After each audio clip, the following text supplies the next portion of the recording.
हुए थे आपके इस्तकबाल के लिए, आपको जगह देने के लिए जगह खाली कर दिए हैं ये लोग।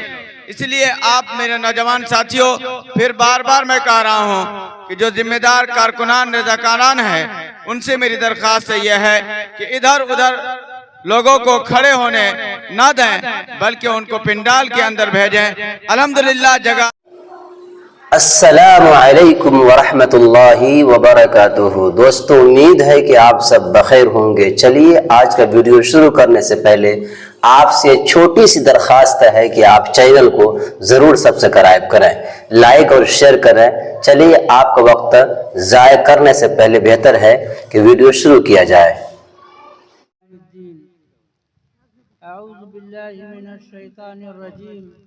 बिस्मिल्लाहिर्रहमानिर्रहीम। वल अस्र इन्नल इंसान लफी खुस्र इल्लल्लज़ीना आमनू व अमिलुस्सालिहाति व तवासौ बिल हक़्क़ि व तवासौ बिस्सब्र। वक़ाल नबी सल्लल्लाहु अलैहि वसल्लम कुल्लु उम्मती यदखुलुनल जन्नह इल्ला मन अबा। क़ालू व मन याबा या रसूलल्लाह? क़ाल मन अताअनी दखलल जन्नह व मन असानी फ़क़द अबा। औ कमा क़ाल अलैहि सलातु व तस्लीम। बलगल उला बिकमालिही कशफत दुजा बिजमालिही हसनत जमीउ खिसालिही सल्लु अलैहि व आलिही।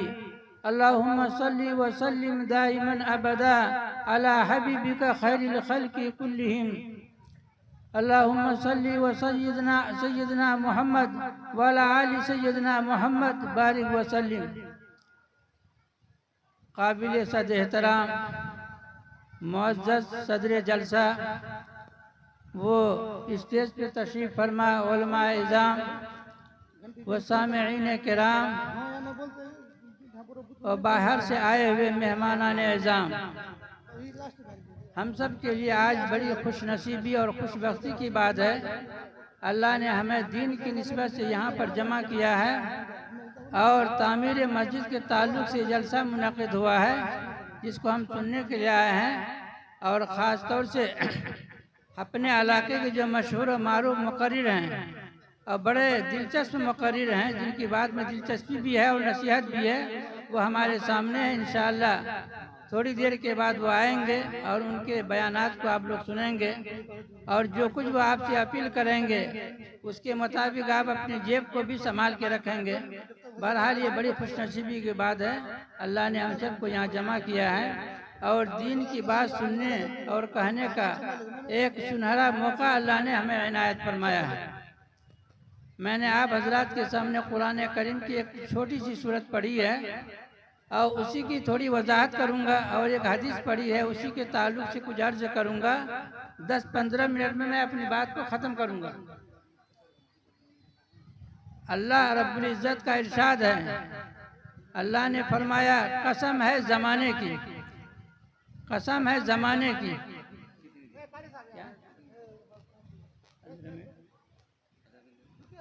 जितना भी चल जाए आवाज़ के साथ में साथ देगा तो पानी पीने पर रखा हुआ है, देखते हैं हम। हाँ,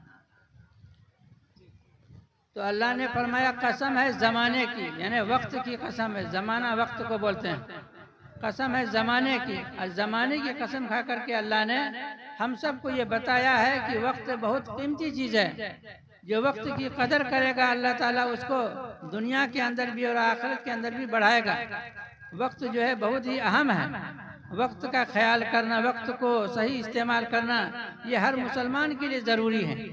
यही वजह है कि हमारे जितने भी इबादत हैं, नमाज है, रोज़ा है, हज है, ज़कात है, इन तमाम को अल्लाह ताला ने वक्त के साथ जोड़ा है। अगर वक्त के अंदर हम नमाज पढ़ेंगे तो हमारी नमाज अदा होगी और वक्त ख़त्म होने के बाद अगर हम नमाज पढ़ेंगे तो वो हमारी नमाज कज़ा हो जाएगी।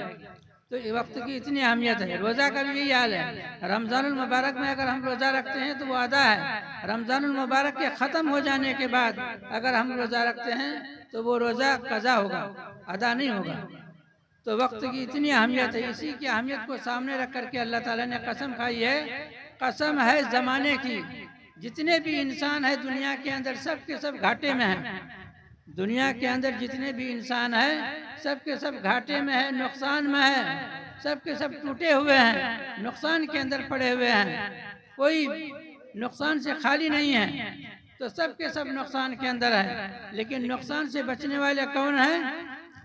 अल्लाह ने आगे फरमाया इल्लल लजीना आमनू, मगर वो लोग जो ईमान लाए, मगर वो लोग जो ईमान लाए, यानी जिनके अंदर ईमान है वो नुकसान से बच जाएंगे।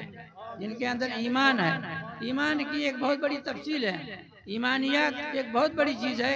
ईमान किसको बोलते हैं? मुसलमान किसको बोलते हैं? मुसलमान यानी क्या क्या करने से वो मुसलमान बनता है और क्या क्या काम अंजाम देने से उसके अंदर ईमान आता है। ईमान की बड़ी तफसील है। यानी अल्लाह की ज़ात पर ईमान रखना, नबी अकरम सल्लल्लाहु अलैहि वसल्लम की रिसालत पर ईमान रखना और मरने के बाद दोबारा जिंदा होने पर ईमान लाना और हिसाब किताब पर ईमान लाना। और ये चीज़ बहुत सी तफसीलात है जो ईमान मुफस्सल के अंदर है, ईमान मुजमल के अंदर है, वो सब बातें हैं। तो ये ईमानियात है और भी बहुत तफसील है तो ईमानियात के अंदर।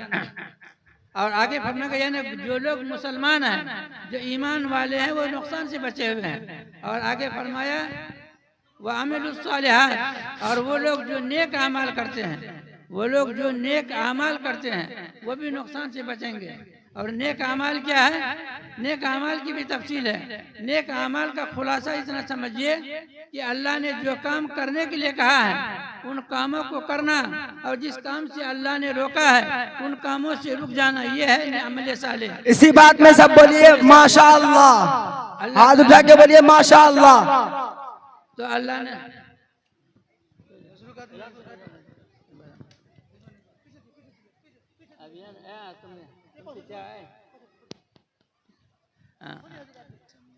छोड़ा नहीं।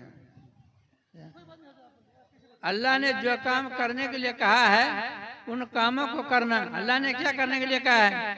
नमाज पढ़ने के लिए कहा है, रोजा रखने के लिए कहा है, सच बोलने के लिए कहा है, झूठ से बचने के लिए कहा है।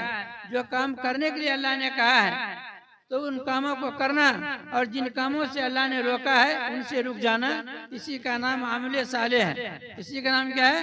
अमल सालेह है। तो अमल सालेह की बहुत बड़ी तफसील है और भी बहुत कुछ है, लेकिन उनमें से एक चीज़ है सच्चाई। यानी सच बोलने का हुक्म अल्लाह ने खास तौर से दिया है। सच बोलने का हुक्म दिया, झूठ से बचने का हुक्म दिया। और हदीस में आया है कि सच्चाई इंसान को नजात दिलाती है, सच्चाई इंसान को नजात दिलाती है, और झूठ इंसान को तबाह बर्बाद कर देता है। झूठ इंसान को तबाह बर्बाद कर देता है। और एक हदीस में अल्लाह के रसूल ने फरमाया सच्चाई नेकी की तरफ बुलाती है और नेकी जन्नत की तरफ ले जाती है, और झूठ गुनाहों की तरफ बुलाता है और गुनाह जहन्नम की तरफ ले जाता है। गोया कि जो झूठ बोलेगा वो जहन्नम का रास्ता अपनाएगा, और जो सच बोलेगा वो जन्नत का रास्ता अपनाएगा। इस बिना पर एक सच्चा आदमी के अंदर जो सच्चाई होगी वो कभी झूठ नहीं बोल सकेगा। इस बिना पर सच्चाई बहुत बड़ी चीज़ है।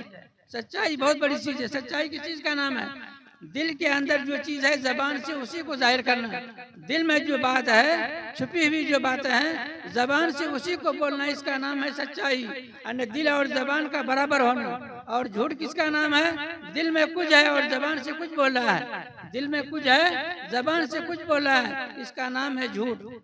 और जो इंसान सच्चा होगा तो वो सच्चा होने की वजह से हर नेकी उसके लिए आसान हो जाएगी, और जो इंसान झूठा होगा, झूठ बोलने की वजह से हर गुनाह उसके लिए आसान होगा। गोया कि सच्चाई नेकी की तरफ बुलाती है और झूठ जो है गुनाहों की तरफ बुलाता है। सीरतुन नबी जो अल्लामा सुलेमान नदवी रहमतुल्लाह अलैह की लिखी हुई किताब है, अल्लामा शिबली उनके उस्ताद गिरामी और मौलाना सुलेमान नदवी रहमतुल्लाह अलैह उन दोनों की लिखी हुई किताब सीरतुन नबी है। उसके अंदर एक वाक़या लिखा है एक साहब का। एक मर्तबा नबी अकरम सल्लल्लाहु अलैहि वसल्लम की खिदमत में एक शख्स हाजिर हुआ साहबी में से। वो हाजिर हुए आप सल्लल्लाहु अलैहि वसल्लम की खिदमत में और आकर के अर्ज किया, अल्लाह के रसूल, मेरे अंदर 4 बुराइयां हैं, 4 गुनाह हैं। 4 गुनाह मैं करता हूँ, 4 गुनाह का मैं इर्तिकाब करता हूँ। नंबर 1 कि मैं झूठ बोलता हूँ, और दूसरा ये कि मैं चोरी करता हूँ, तीसरा ये कि मैं शराब पीता हूँ, और 5वां ये कि मैं बदकारी करता हूँ, यानी ज़िनाकार हूँ, जानी हूँ। यानी ये 4 गुनाह मेरे अंदर है। मैं झूठ बोलता हूँ, मैं शराब पीता हूँ, मैं चोरी करता हूँ, मैं ज़िनाकार हूँ, बदकारी करता हूँ। ये 4 गुनाह मेरे अंदर है। लेकिन मैं आपकी मजलिस में और आपके सामने, अल्लाह के सामने ये वादा करता हूँ, आप इन 4 में से जिस गुनाह को छोड़ने का हुक्म देंगे उस गुनाह को मैं छोड़ूंगा। यानी 4 को तो बेवक्त नहीं छोड़ूंगा, लेकिन 4 में से किसी एक को मैं छोड़ सकता हूँ।